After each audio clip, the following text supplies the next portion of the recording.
এই বছরের দেশের ফুটবল মরশুম শুরু হতে চলেছে ডুরান্ড কাপ দিয়ে। হ্যাঁ ফ্রেন্ডস, 27 জুলাই থেকে শুরু হবে ডুরান্ড কাপ। কলকাতা সহ দেশের 4টি শহরে হবে প্রতিযোগিতা। অংশ নেবে মোট 24টি দল। 31 আগস্ট প্রতিযোগিতার ফাইনাল। এবার কলকাতার পাশাপাশি কোকরাঝাড়, শিলং এবং জামশেদপুরে হবে ডুরান্ড কাপের ম্যাচ। জামশেদপুর ও শিলংয়ে এইবারই প্রথম ডুরান্ড কাপের ম্যাচ হবে। কোকরাঝাড়ে গতবার প্রতিযোগিতা হয়েছিল। গত 5 বছর ধরে কলকাতায় হচ্ছে ডুরান্ড কাপের ম্যাচ। এইবার কলকাতার যুব ভারতী স্টেডিয়ামে হবে প্রতিযোগিতার উদ্বোধন। 24টি দলের মধ্যে রয়েছে আইএসএল খেলা 13টি দল। আই লিগে খেলা 4টি দলও খেলবে এবার ডুরান্ড কাপ। রাজ্যের লিগ থেকে 2টি, সেনাবাহিনী থেকে 3টি এবং বিদেশি 2টি ক্লাব অংশ নেবে এবার ডুরান্ড কাপে। এই 24টি দলকে মোট 6টি গ্রুপে ভাগ করা হয়েছে। গ্রুপ পর্যায় এবং নকআউট মিলিয়ে মোট 24টি ম্যাচ হবে। 6টি গ্রুপের মধ্যে কলকাতায় হবে 3টি গ্রুপের খেলা।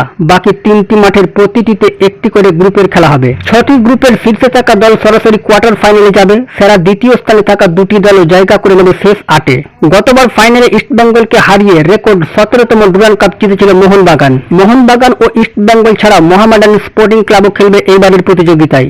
ডুরান্ড কাপের ম্যাচ টেলিভিশনে সরাসরি দেখা যাবে সোনি স্পোর্টস চ্যানেলে। এছাড়াও ডিজিটাল মাধ্যমে খেলা দেখা যাবে সোনি লিভ অ্যাপে।